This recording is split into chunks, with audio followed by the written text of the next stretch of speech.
اللہ کے نبی نے ایک دعا مانگی ہے اور وہ دعا اللہ کے کلام میں ہے. رب السجن احب الی، جیل جانا مجھے زیادہ پسند ہے، مما یدعوننی الی، اس گناہ کی گندگی سے.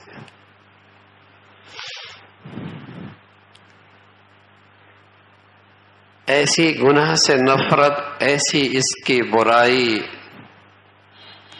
اور اس کے پیچھے تباہی اور بربادی کا یقین، اس گناہ کے پیچھے اللہ کا غضب، اس گناہ کے پیچھے ہلاکت اور بربادی کا یقین، یہ روشن دل رکھنے والا ایک نبی ہی کہہ سکتا ہے. روشن ضمیر، صاف دل، اسی کی بصیرت گناہ کی یہ ذلت دیکھ رہی ہے کہ گناہ کے پیچھے کیا ذلت اور رسوائی ہے.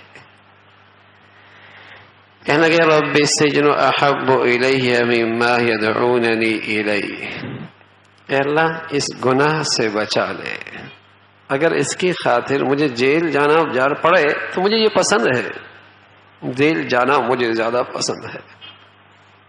تاریخ کوٹری، اور یہ بھی کوئی نہیں پتا کب تک یہ قید و بند کی صحبتیں برداشت کرنی پڑیں گی. اس لیے کہ بس اوقات میرے عزیزو کوئی ایک گناہ اس پہ شرمندگی نہ ہو، بس اوقات وہ انسان اپنی پوری عاقبت برباد کر دیتا. کون سا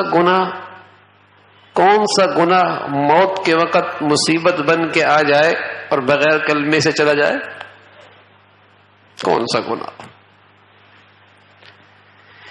کس گناہ کے پیچھے کوئی ایسی مصیبت چھپی ہو کہ ساری زندگی کی نیکیاں صفر ہو جائیں؟ کون سا گناہ موت کے وقت آڑ بن جائے، زبان پہ کلمہ جاری نہ کرنے دے؟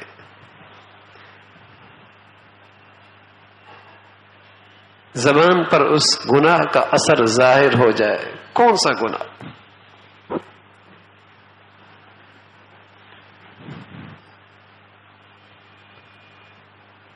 اس لیے حضرت عبداللہ ابن عباس رضی اللہ عنہ فرمایا کرتے تھے، اللہ کی نافرمانی کے پیچھے اللہ کا غضب چھپا ہوا کرتا.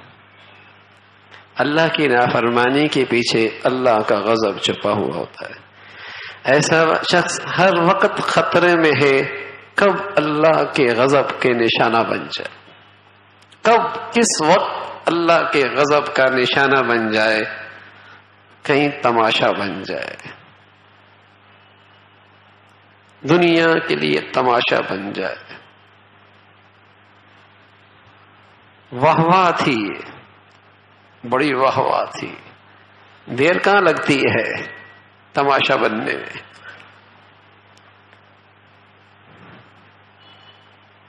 اوپر سے نیچے آنے میں اللہ کے لیے کوئی لمبے چوڑے فوج کی ضرورت کوئی نہیں، بس اس کا تو طے کرنا ہے. تو عبداللہ ابن عباس رضی اللہ عنہ فرمایا کرتے تھے، نہ جانے کون سا گناہ اس کے پیچھے اللہ کا غضب چھپا ہوا ہو اور وہ اس کے لیے ہلاکت کا باعث بن جائے. لیکن آج کے مسلمان کی ہمت اتنی پست ہے اور گناہ اس کی زندگی میں ایسے رچ بس گئے کہ اس کا خیال بھی اسے نہیں آتا کہ میں نے اپنے دامن کو گناہ کی ہر گندگی سے بچانا ہے. یہ خیال ہی نہیں آتا اس کو،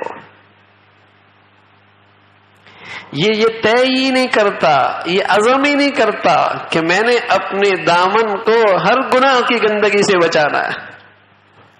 اس نے تقسیم کر رکھے ہیں، اپنی زندگی تقسیم کر رکھی ہے، کچھ اللہ کے لیے، کچھ شیطان کے لیے، کچھ اللہ کے لیے، کچھ دنیا والوں کے لیے، کچھ مسجد کی زندگی، کوئی سوسائٹی کی زندگی. اس نے اپنی زندگی اپنے خیال سے تقسیم کر رکھی ہے اور اسی پر مطمئن ہے. اسے یہ خیال ہی نہیں کہ شیطانی زندگی کبھی ایسی رسوائی دکھائے گی کہ ساری زندگی بے دینی کی ہو جائے گی.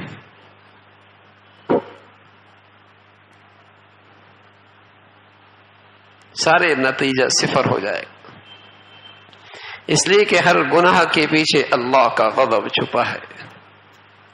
اگر ہم نے اسے اپنی زندگی کا حصہ بنا لیا اور ایسی گناہوں کی ظلمت نے مت ماری کہ ہم نے گناہوں کی زندگی کو اپنی تجارت کا سہارا بنا لیا، گناہوں کی زندگی کو اپنی معیشت کا سہارا بنا لیا، گناہوں کی زندگی کو اپنے اسٹیٹس کا سہارا بنا لیا، ہم نے گناہوں کی زندگی کو اپنی ترقی کا سہارا بنا لیا، ایسی گناہوں کی ظلمت نے مت ماری جو بربادی کا سامان ہے، آج ہم نے اسے اپنی فلاح کا سامان بنا لیا۔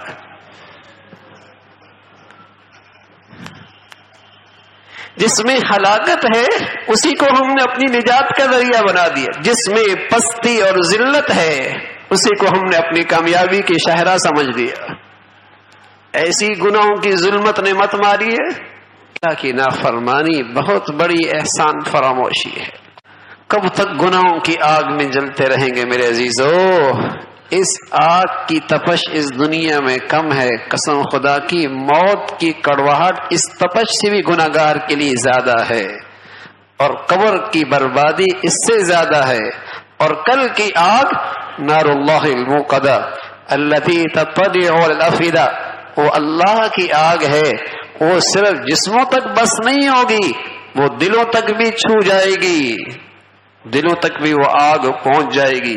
دنیا کی آگیں مٹی ڈالنے سے، پانی ڈالنے سے بجھ جایا کرتی ہے، وہ اللہ کی سلگائی آگ ہے، وہ نہیں بجھے گی۔ دنیا کی آگ بھی گناہوں کی شکل میں آدمی اس میں جل رہا ہے، اور موت کی کڑواہٹ اس گناہ کی نحوست سے اس سے بھی زیادہ تکلیف دہ ہوگی۔ اب علیہ الصلوۃ والسلام فرمایا کرتے تھے، اللہ کے مجرم کی سانس جس انداز سے نکلتی ہے، زمانہ دنیا والے دیکھ لیں اسے یوں بھی یارو مددگار چھوڑ کے بھاگ جائے، لیکن اللہ نے پردے میں رکھا ہے، اسے پتہ ہے جو اس سے بیت رہا ہے، جو اس سے گزر رہا ہے۔ پھر مثال دی، فرمایا باریک سا کپڑا، دوپٹہ اگر جھاڑیوں میں الجھ جائے اور پھر اسے کھینچ کر نکالا جائے، جیسے وہ دوپٹہ تار تار ہو جاتا ہے، ایسی جب اس کی روح نکلتی تو جسم اس کے ٹکڑے ٹکڑے تار تار ہو جاتا۔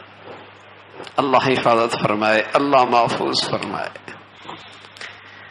جب زندگی میں گناہوں کی آگ میں جلتا ہے تو موت کی تلخی اس تپش سے بھی زیادہ، اس سے بھی زیادہ۔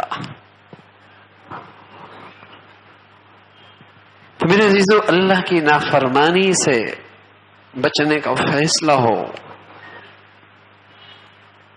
اس سے فیصلہ ہو، اور اللہ سے مدد مانگی جائے۔